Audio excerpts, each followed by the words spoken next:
assim, como é que isso se converte em posição, tá, Bruno? E eu acho que isso é legal pro pessoal.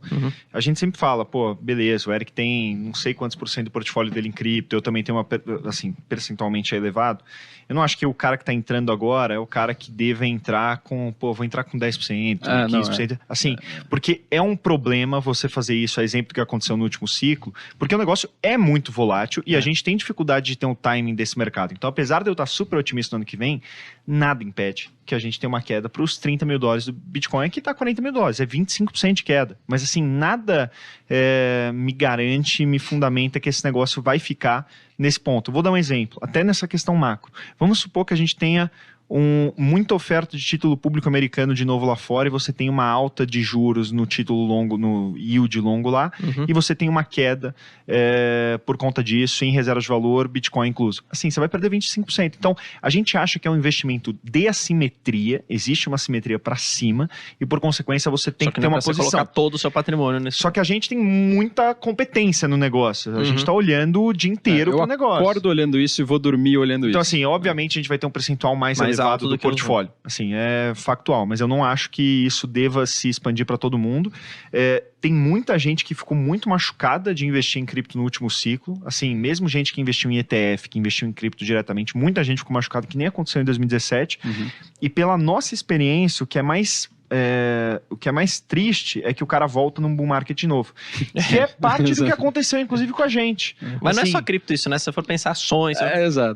Assim, meio mas dessa manada, aconteceu até com a gente. Assim, esse é o primeiro ciclo de mercado que, se materializar, e isso é bacana, tanto eu quanto o Eric nos posicionamos antes e falamos que estávamos nos posicionando e realmente vai ser uma ótima alocação. Mesmo no anterior ou no outro, gerou uma desilusão em 2017 que fez com que eu não tivesse com a posição que eu gostaria de estar no ciclo de 2020 e 2021. Agora tem um outro ensinamento que a gente vai ter que aprender a viver, que é vender na hora certa. Aí a gente compartilha isso com vocês. Até porque você ganha o dinheiro no Bitcoin, na cripto, vendendo a cripto, né? Porque ela não vai te pagar um dividendo. Não te paga, ela não te paga um juros, não paga nada, né? Timing de mercado, assim, você precisa ter esse timing. Eu acho que a reserva de valor, ela tem um valor intrínseco ao longo do tempo, que é, obviamente, a tese de você se manter num ativo que não é inflacionário e proteger sua carteira. Assim, pessoas que estão olhando para a ótica, por exemplo, do dividendo, nunca vão querer investir no ouro. Mas o ouro, em vários momentos do tempo, se mostrou um bom ativo para você ter uma exposição e ganhar dinheiro. Então, assim, é muito do princípio do investidor. Cara, é um cara que está olhando só para yield. Putz, muito difícil esse cara conseguir significar cripto. Assim, é muito difícil ele conseguir olhar para aquele negócio. E talvez não seja um investidor a ter. Assim, se você pegar, por exemplo, a escola de Warren Buffett, a escola de Barsi aqui no Brasil. Falavam que não é. Assim, é um cara que naturalmente não vai gostar, porque o cara faz value investing, ele teoricamente escolhe boas ações com pouca margem de downside, que tem upside ou pelo menos tem uma margem para reprecificação. Que paguem. Nesse todo, putz, o cara vai parar em cripto quando? Talvez seja o perfil dele, é quase aquela discussão de suitability, tipo, ele deveria estar nesse produto? Talvez não, assim, talvez não, e nosso papel aqui não é, eu vou enfiar esse negócio goela abaixo, cara, se não quer investir, não precisa e não deve, não deve. Esse é um excelente disclaimer, porque muita gente fala, devo ou não investir em cripto, né? E depende. Então, eu já comentei algumas vezes, acho que essa é uma frase que acaba sendo mais famosa ali, até no mundo de ações mesmo, que é, cara, se você não sabe por que você está comprando determinado ativo, você provavelmente não deveria comprar, tá? Isso é o principal detalhe disso. E um outro ponto é quais são os motivos que levam alguém a comprar cripto, que eu já compartilhei em outras lives, que seriam os principais, tá? Especulação é o principal. Entretenimento é outro, porque você tem coisas para fazer ali dentro. Necessidade é o terceiro, e esse é muito curioso, porque onde que você tem necessidade de cripto, e a gente já vê uma adoção muito grande. Normalmente países com inflação muito, muito alta, tá? Então Venezuela, Argentina, vários países da África, ali, Nigéria tem uma penetração em cripto muito grande. Por exemplo, Brasil, é engraçado, assim, percentualmente o Brasil é um país com uma adoção grande, mas se você olhar toda a lista, eu acho que o Brasil é 14º, eu acho. 14º, alguma coisa assim.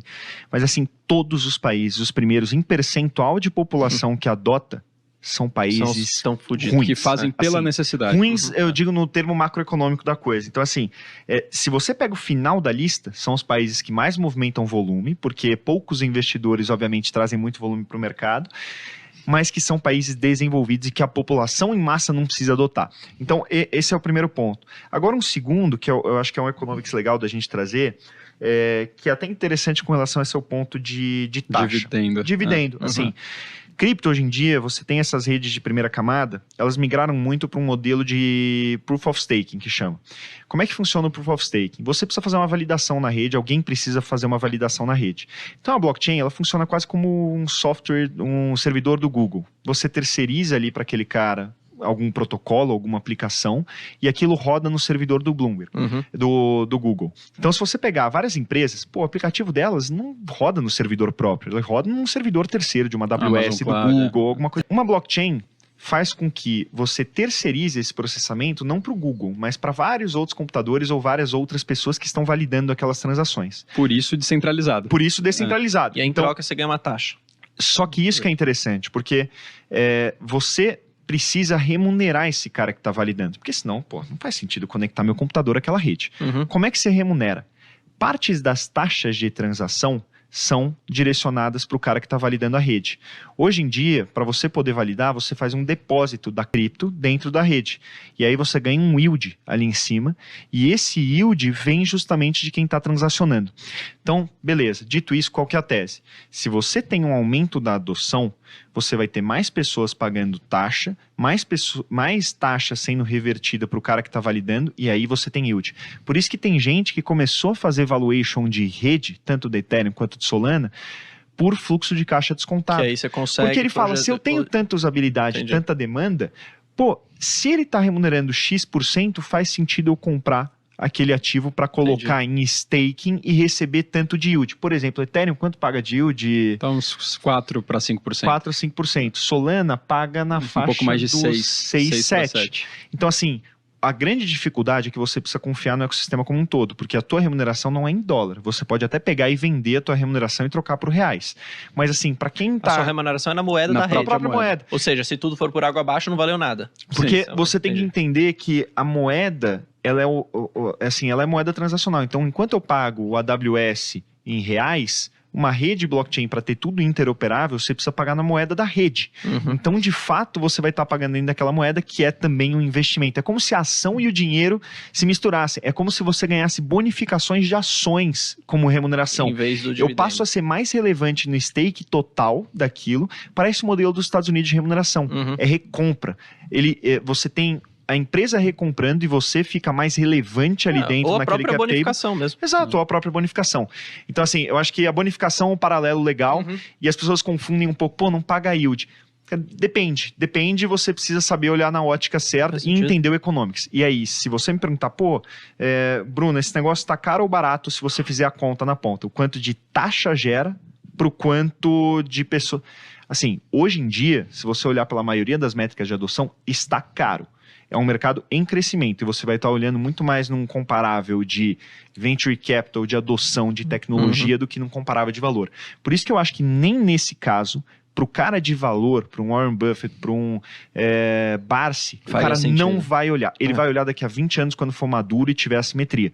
Porque não é a competência dele olhar isso. E assim, faz sentido, porque a estratégia desses caras se compensou muito no longo prazo. Então, acho que são estratégias diferentes. Da mesma forma que tem estratégia de VC, e eu vou citar um VC que é super conhecido no mundo de VC, que fez várias apostas certas, que é o General Atlantic, que é, cara, assim, VC monstro.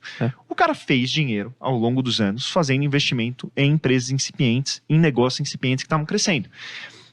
Existe uma estratégia para isso também, só que é círculo de competências. Assim, tá no meu círculo de competências? Depende. Assim, eu tenho um negócio que eu tento ser meio misto. Assim, eu tenho coisas de valor na minha carteira e eu tenho coisas, e grande parte da minha participação tech é em cripto, assim, porque senão eu vou ficar ultra tech. A gente fez também uma news comentando da história ali do... esqueci o nome dele, ia comentar agora. Peter Lynch? Peter Lynch, né? Do fundo dele, que ele tem um histórico muito... bom, o pessoal aí deve conhecer, com um histórico de performance do fundo dele sensacional, tá? Pelo período no qual ele atuava. mas os cotistas não têm esse mesmo histórico. Por quê? Não sabiam normalmente porque estavam comprando, normalmente entravam na alta, saíam na baixa, enquanto o cara estava desenvolvendo a estratégia dele ali. Então, assim, longe da gente querer empurrar cripto para qualquer pessoa que seja, mas a ideia do podcast aqui era mais despertar uma curiosidade para quem surgiu, né, para quem se interessou um pouco, começa a acompanhar, tá? Porque a assimetria que o mercado oferece hoje é muito, muito grande.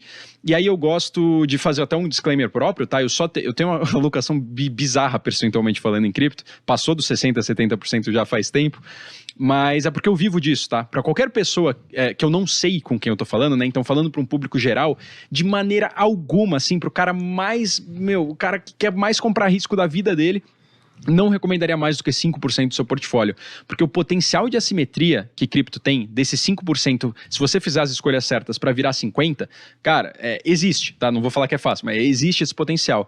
Mas para pessoa que quer, botar um pezinho, essa eu já falo com um pouquinho mais de confiança, que é mais arriscado hoje, eu acho, você não ter exposição nenhuma do que você ter até 1% do seu capital em cripto, tá? Justamente pelo potencial de assimetria que o mercado tem.